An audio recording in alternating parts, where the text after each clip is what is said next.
안녕하세요. 법무법인 훈민의 조아라 변호사입니다. 최근 유류분 반환과 관련돼서 상담을 많이 했었는데요. 젊은 세대의 경우에는 부모님들이 그래도 공평하게 재산을 나눠주시는 편인데 조금 나이가 드신 분들 쪽으로 가면 아직까지 좀 차별적으로 재산 분배를 많이 하는 것 같습니다. 내가 받아야 될 상속분보다 현저하게 적다거나 아니면 아예 받지 못하는 그런 경우가 발생하는 경우도 있는데요. 그래서 민법에서는 너무 심하게 차이가 나거나 전혀 재산을 받지 못하는 것을 방지하기 위해서 내가 원래 상속인이었을 때 받을 수 있는 상속분 중에서 적어도 일정 비율 정도는 보장을 해주겠다, 그런 제도를 마련해 두고 있고, 그렇게 거기서 보장되는 몫을 유류분이라고 합니다. 유류분을 취득할 수 있는 지위를 유류분권이라고 하고요. 그러면 이 유류분권을 가질 수 있는 사람들을 유류분권자라고 하는데요. 유류분권자의 범위는 민법에서 정해두고 있습니다. 기본적으로 상속인이 유류분권자가 되는데요. 피상속인의 직계비속, 배우자, 직계존속, 형제자매, 이렇게 상속인이 되는 경우에는 유류분권자가 됩니다. 다만 이 상속인이 될 수 있는 사람 중에서 피상속인의 사촌 이내의 반계 혈족이 있는데요. 이 사람들에게는 유류분권자의 지위를 주지 않았습니다. 이것은 법이 정해놓은 것이라서 어쩔 수가 없습니다.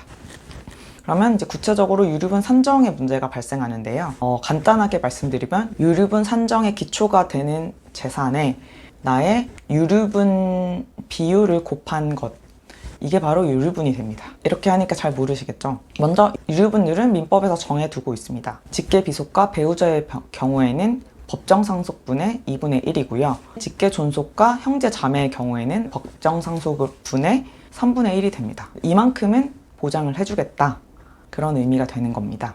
그러면 유류분율을 유류분 산정의 기초가 되는 재산에 곱하게 되면 그게 바로 나의 유류분이 되는 건데요. 그러면 유류분 산정의 기초가 되는 재산을 어떻게 산정하는지도 알아봐야겠죠. 이것도 간단하게 공식을 보면 상속 개시 시, 즉 상속인이 사망할 당시에 가지고 있던 적극재산에 생전에 발생한 증여를 더하고 여기서 피상속인 사망 시에 있던 상속 채무를 공제하면 유류분 산정의 기초가 되는 재산이 됩니다. 하나하나 살펴보면 상속 개시 시의 적극재산이라는 거는 피상속인이 죽었을 때 있는 채무 말고 재산을 의미하게 됩니다. 여기서 증여이냐 아니면 상속 개시 시 있었던 재산이냐 구분을 해야 될 경우가 발생하기도 하는데요. 증여를 하기로 했는데 이행이 되지 않았다, 포괄적으로 유증을 한다거나 아니면 특정적인 어떤 유증을 한다거나, 이런 경우에는 아직 증여가 이루어진 것은 아니기 때문에 상속 개시 시 있었던 재산으로 보게 됩니다. 이 점 알아두시고요. 그러면 이 상속 개시 당시에 있었던 적극재산에 플러스가 되는 증여재산이 뭔지도 한번 살펴보겠습니다. 근데 이 증여재산이 무엇인지에 대해서는 3자에 대한 증여인지 공동상속인에 대한 증여인지에 따라 좀 달라집니다. 먼저 상속인과 관계없는 제3자의 경우에는 그 3자에게 줬던 증여재산을 모두 기초재산에 산입하는 게 아니라 상속 개시 전 1년 이내에 행한 증여만 증여재산에 산입이 됩니다. 왜냐면 상속과 상관없는 사람에게 10년 전에 증여를 했는데 갑자기 이건 유류분이라고 하면서 청구를 하게 되면 불합리한 일이 발생할 수 있기 때문에 이렇게 1년 이내로 제한을 해두었습니다. 그런데 1년 그 이전의 증여라도 만약에 당사자들이 유류분권자를 침해하는 걸 알고 있었다면 굳이 보호를 해줄 수가 없겠죠? 그래서 당사자 쌍방이 유류분권자의 유류분을 침해할 것을 알고 행한 증여의 경우에는 이 유류분 산정의 기초가 되는 증여재산에 해당하게 됩니다. 그래서 이 제3자에 대한 부분은 이렇고요. 만약에 자식이 여러 명 있거나 배우자와 자식의 경우에는 공동상속인이 되기 때문에 공동상속의 문제가 발생하게 됩니다. 이 공동상속인에 대한 증여의 경우에는 조금 다릅니다. 이 공동상속인의 경우에는 1년 이전에 증여를 했다고 하더라도 특별한 상속을 한 것과 같은 특별한 수익에 해당한다면 이거는 산정 기초가 되는 증여로 산입을 해줍니다.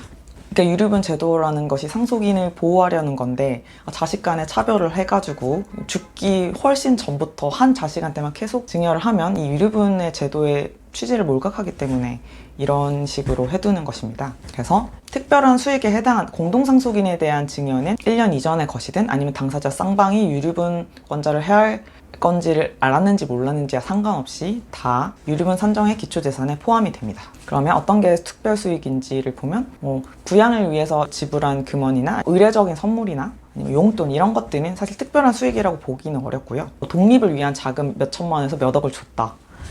결혼을 하기 위해서 몇 천만 원, 몇 억을 줬다. 아니면 부동산을 줬다. 이런 경우에는 특별한 수익에 인정될 가능성이 매우 높습니다. 이런 부분은 유류분을 청구하는 측과 반납하지 않으려는 측이 이건 특별 수익이다 아니다를 많이 다투겠죠. 첨예하게 주장 증명을 통해서 갈리는 부분에 해당하게 됩니다. 그 다음에 아까 적극재산에서 증여재산을 더하고 상속재물을 공제를 한다고 말씀드렸잖아요.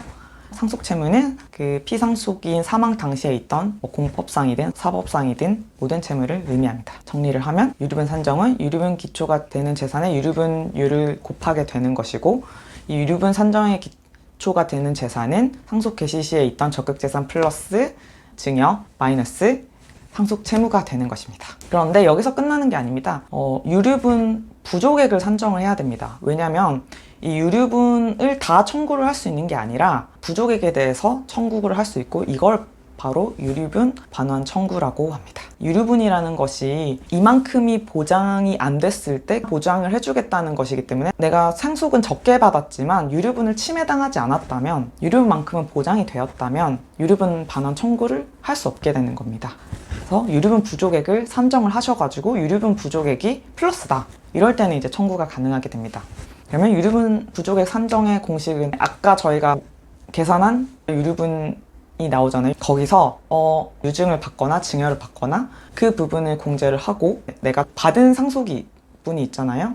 그거를 공제를 하고 남은 게 있으면 그게 유류분 부족액이 됩니다. 유류분 부족액만큼만 청구가 가능하게 되는 것입니다.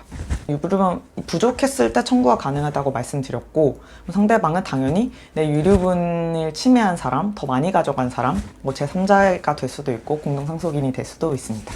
그리고 또 한 가지 중요한 것은 이 유류분 반환 청구의 경우에도 행사 기간이 있습니다. 유류분권자가 상속 개시 및 반환해야 될 증여나 유증을 한 사실을 안 날로부터 1년 안에 가능하고요. 상속 개시 날부터 10년 안에 해야 됩니다. 안날로부터 1년, 상속 개시 날, 즉 피상속인의 사망일부터 10년 안에 하셔야 됩니다. 도과가 되면 청구가 불가능하다는 점 알아두시고요. 네, 이상 유류분에 대해서 설명드렸고요. 간단하게 말씀드렸지만 사실 이게 간단한 소송은 아닙니다. 구체적인 사안에서 되게 많은 것들이 다투어지게 됩니다. 그런 세부적인 내용에 대해서는 상담을 요청하시면 상담을 통해서 알려드리도록 하겠습니다. 네, 이상입니다.